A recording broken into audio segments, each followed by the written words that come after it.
কানে পোকা ঢুকে যায়, বিভিন্ন ধরনের পোকামাকড় ঢুকে যায়। ইভেন যারা গ্রামে চাষাবাদ করেন তাদের এই ধান গম বিভিন্ন শস্য দানা ঢুকে যেতে পারে বাচ্চাদের এবং বড়দেরও। তো এরকম সমস্যা নিয়ে যখন একজন রোগী পড়েন বা কারো এরকম হয়ে যায়, তাদের ওই সময়ে কি করণীয়? অনেকেই কিন্তু নিজস্ব কিছু পদ্ধতি ব্যবহার করে সেটা বের করার চেষ্টা করতে থাকেন, তাদের ক্ষেত্রে করণীয় কি বা আপনারা কীভাবে চিকিৎসা করেন? ধন্যবাদ আপনাকে। তো এক্ষেত্রে আমাদের সবগুলো উপজেলা হেলথ কমপ্লেক্সে একজন ডক্টর থাকে। যদি অফিস আওয়ার 8টা থেকে 2:30টায় হয়, সেই ক্ষেত্রে ডক্টরের পরামর্শ নেওয়া। এছাড়া কান খুব সেন্সিটিভ জিনিস, কানের ফরেন বডি বের করতে গিয়ে আমরা অনেক পাই যে কানের পর্দা ছিঁড়ে যায়।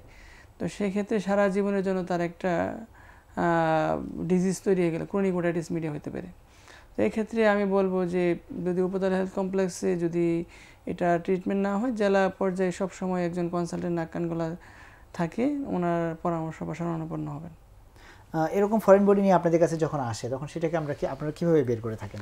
আচ্ছা, এক্ষেত্রে আমাদের একটু আমরা অ্যাসেস করি আসলে বাচ্চা কিংবা বয়স্ক। বাচ্চা হলেও ডাক্তারকে অনেক সময় ভয় পায়। তো এক্ষেত্রে আমরা সাধারণত জেনারেল অ্যানেস্থেসিয়ার মাধ্যমে প্রিফার করি কারেন্ট ফরেন বডি বের করা। এছাড়া যদি বাচ্চা একটু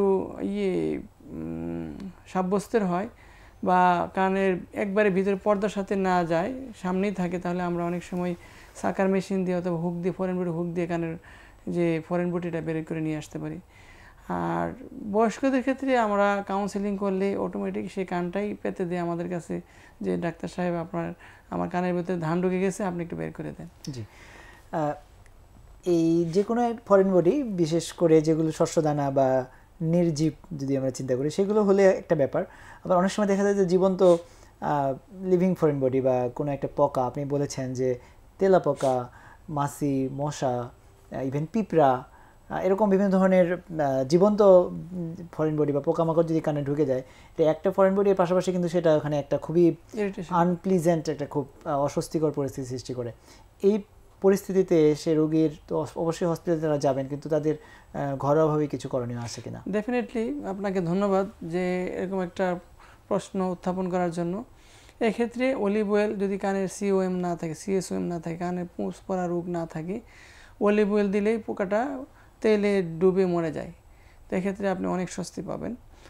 আর মরে গেলে আপনি অটোমেটিক বেড়ে যেতে পারে, অথবা আপনি মরে গেলে আপনার এই যে আনপ্লিজেন্ট যে সিচুয়েশনটা, এটা তৈরি হবে না।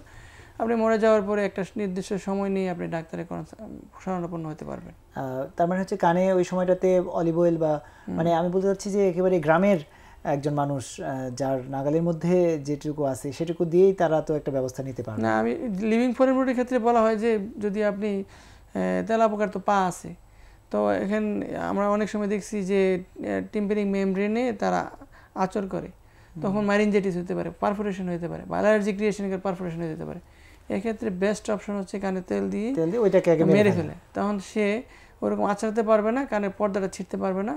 তখন আপনি একজন ডাক্তারের কাছে আসলে আপনি ওটা এক্ষেত্রে কি একদিন পরে আসলে সমস্যা। সবসময় কি আপনারা অলিভ অয়েলের কথাই বলে থাকেন? ডেফিনেটলি অলিভ অয়েল, বা আপনার যদি অলিভ অয়েল না থাকে নারকেল তেলও দিতে পারেন। সেটাই জানতে চাচ্ছি, কারণ গ্রামে সবার বাসায় অলিভ অয়েল নাও থাকে, নারকেল তেলও দিতে পারেন। জি, অনেক ধন্যবাদ। যে কোনো ধরনের তেল দিতে পারেন। জি জি। সরিষার তেলটা আমরা অ্যাভয়েড করি, যে সেই ফরেন বডিটাকে ডুবিয়ে মেরে ফেলে। হ্যাঁ, তেলে ডুবিয়ে মেরে ফেলে তো শ্বাস নিতে পারবে না, মরে যাবে। জি জি, অথবা বের হয়ে আসবে। বের হয়ে না আসলেও কানের তেলের মাধ্যমে বের হয়ে আসবে, সমস্যা নাই। তবে কেরোসিন তেল কিংবা সরিষার তেলকে অ্যাভয়েড করাটাই বেটার।